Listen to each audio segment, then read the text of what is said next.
beautiful people. Welcome back to another video. I am in the same outfit as my last video, and I'm not sorry about it. I had to bang these out really quick today, so you guys are getting the exact same look. All right, let's get right into this. So today's video is a really fun one. It was a video suggestion from one of you guys. I absolutely love doing these because I know it's something you want to see. Before I even get started, always comment down below any videos you guys want me to cover here or on my podcast, Rave Culture, if you guys haven't checked that out yet. So I'll put a link down below. But yeah, Rave Culture is like your guide to EDM. It's a lot more conversational. It's way more long form than my YouTube channel, and I'm gonna be covering some topics that are really fun, maybe controversial, maybe more EDM news, things like that. And I'm gonna be doing like interviews with some of my friends and people in the industry, hopefully to discuss their raver stories and experiences in the EDM community. Definitely feel free to check that out. So this actually came through as a suggestion through my podcast, and I thought I would talk about it here. And it was a question that was, how do you deal with a toxic rave family, or like how to know if your raving group isn't a good situation. So I'm gonna make this more like how to find your rave family and also what to do if you are in a toxic one. That's sort of the breakdown. I'm gonna tell you guys a little bit about mine and how we found each other, and then I'm gonna give you guys some more tips and advice towards the end. So definitely stick around for the whole video. If you guys aren't already subscribed, go ahead and hit that button down below and hit the post notification so you guys are notified every time I post. And if you enjoy this video, share it with your rave family. And if your rave family is toxic and you want to secretly let them know that they're toxic, share this video with them as well. Okay, so I'm going to talk about my rave family to get this video started. So let's do this. A lot of my good friends are from college. I was in a sorority in college, and we all went to shows a lot together, and that's sort of like how I got into EDM and going to shows. And then I also have like my EDC family, who is like my tried and true, my homies. I love them so much. So I'm gonna talk a little bit more about like my EDC family. At its core, it's me, my little from my sorority, Tara, and my really good friend Brady. And then this year for EDC, Tara's younger brother Eric is coming with us. So that is our rave fam this year for EDC. I'm super excited about it. And then we also have our friends Sarah and Mike, who we met at EDC in 2017, who we always meet up with them every year under the electric sky. So that's sort of like our extended family, our whole group. How we came together, like I said, Tara is from my sorority, and she was, you know, we were in Greek life together in college, and we're just best friends now. And then Brady we met at EDC 2015. One tried and true way to find people if you guys are looking is to just get the confidence to just go up to somebody and ask them if you can dance with them, ask them if you can join their group. More often than not, people will say, of course, unless they're like a dick for whatever reason they don't want to meet new people, which I don't understand why, but you don't need that anyway, so move on from that person. We sort of just started talking to Brady at, I think it was Oliver Heldon's set at Main Stage in 2015, and he was sort of like on his own. He had separated from his group, and he sort of like approached us, we sort of approached him, and we all ended up hanging out the whole weekend. And now this is year 5 of EDC, and he's still in my rave family.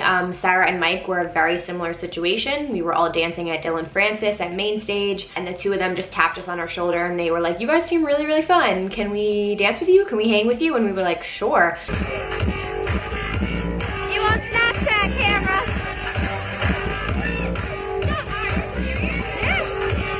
And here we are. This will be our 3rd year where we're going to meet up with them. So I would just say the easiest way is just, especially if you're traveling solo, just walk up to a group if you think they seem cool, they seem fun, and ask them, just like, can I hang with you for a little bit? It shouldn't be like a feeling of like, oh my God, I'm stuck with this person. Like, you can just hang out with somebody for a set.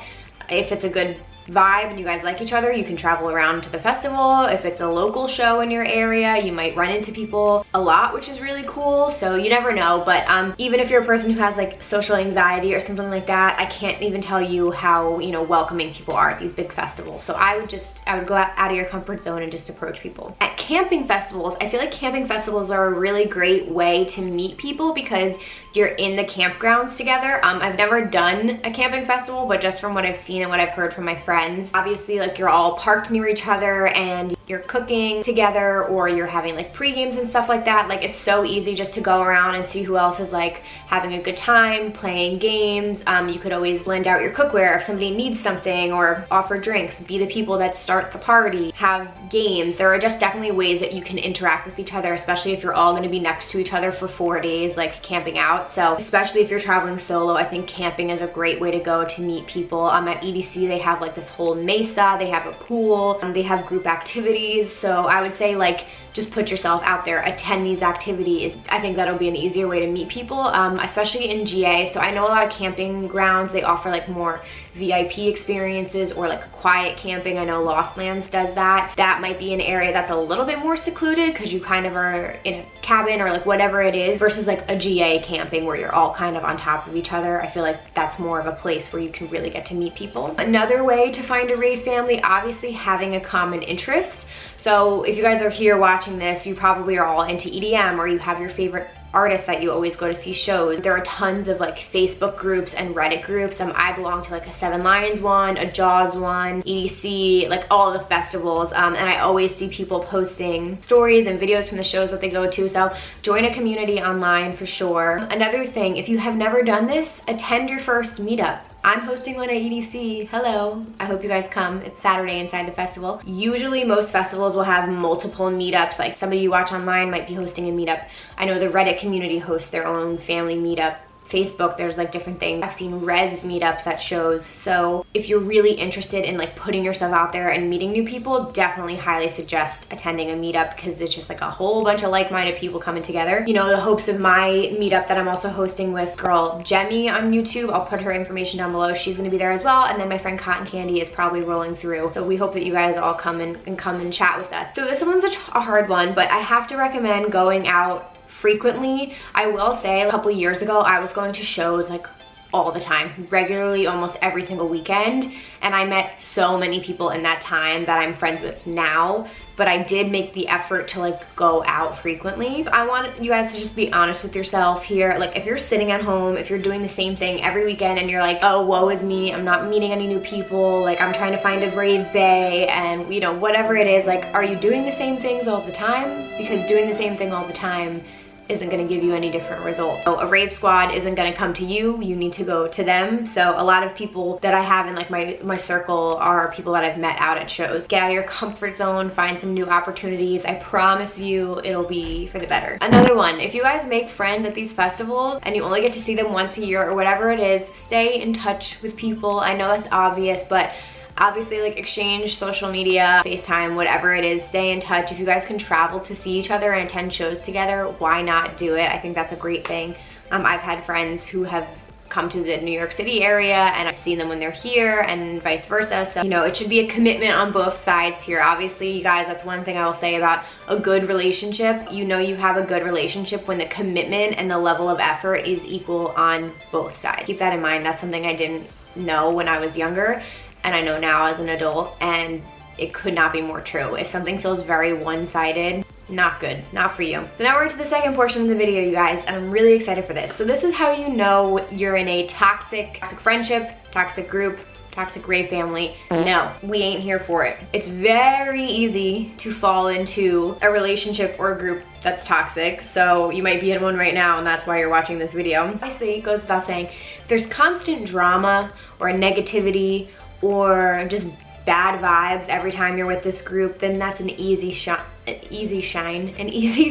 to show you that it's not a good situation for you to be in. Oh my god, my throat is so dry. I have like party girl voice because I was out really late last night with my brother. Oh my god, okay, anyway. If these people don't support you or they put you down or they make you feel guilty or whatever it is, like that is not a good relationship whatsoever. You are not obligated to stick around with these people, guys. That's the good thing about friends. They don't have to be permanent if you don't want them to be. I know that's like a really hard thing, especially for me. Like I am the type of person that I will give you second and third and fourth chances because I'm a Pisces. I know people don't give a fuck about zodiac, but like I care deeply about people and I'm very sensitive and I want to see the best in people. So like I will hold on as long as I can. And then the older I've gotten, I've realized like some relationships come and go. Some are here for the moment and then they fade, and that is okay. It's okay to let things fizzle out, you guys. You do not have to hold on to them for dear life. You can outgrow a friendship, and if it doesn't suit you anymore, you can move on. And I know that's really hard, especially if you're in a situation where you're like, you feel trapped or you feel like you don't have any other options. There are more options than you think.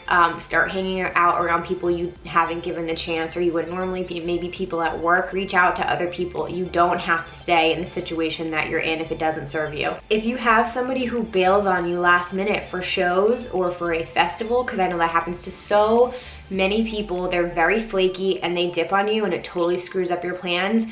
That's not okay, because and I understand there are extreme circumstances where like a person has no choice or it's a money thing. I've had that happen and it's really not fair to you, and that person doesn't care about you as much if they're putting you in that situation. So that's really not cool in my book. If your ex is in your rave squad currently, or your rave family, and you thought that you'd be cool with it, you're trying to act like the cool girl or the cool guy, and it doesn't make you feel good, get the out of that situation. Let me tell you, I had that in high school into college. I was in a very tight-knit group. I ended up dating someone in that group for a long time, and all tried to be friends, all tried to be cool, and it made it so much worse. It was so uncomfortable. It took me forever to get over it because it was in my face all the time. It's not healthy, I can tell you that right now. So it does way more damage for you than it does good, and so I would tell you to get a new group. Again, I thought that those were gonna be the friends that I would have throughout my life, and I still do have a bunch of them,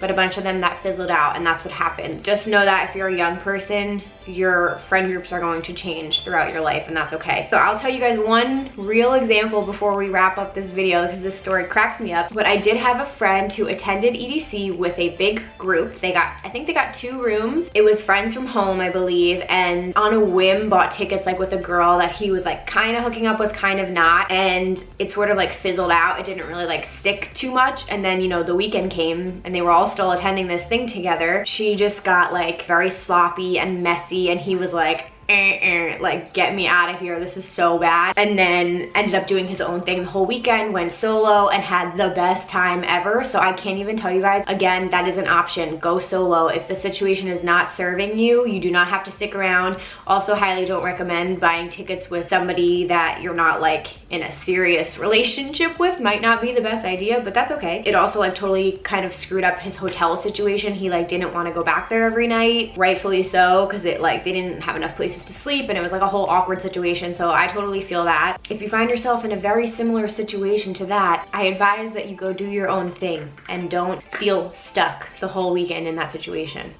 So you guys, another long video coming to an end. This was really fun one to film. Like, I love talking about friendships. I have so many stories and tons of advice if you guys want me to talk more about friendships and relationships. That would be a fun video. But I hope this gave you guys some guidance, and I don't know, if you're just in a situation and like this was the video that you needed, and you needed someone to give you permission to get out of a situation, or you just needed to hear that what's going on isn't right, or you needed advice on how to find some new people in your circle, you might move somewhere new and need ways to meet people. So I hope that you guys found this helpful. Give it a thumbs up if you enjoyed this video. Again, please subscribe. I'd love to have you guys come back. Share this video with your rave family. You guys can always like tag me in your Insta stories or on Twitter if you guys are watching. Take like a screenshot and tag me in it. I will always reshare your posts. Thank you guys so much for getting the word out about my channel, about my podcast. Anyway, super excited for EDC. I hope you guys are too, and I will see you guys in my next video.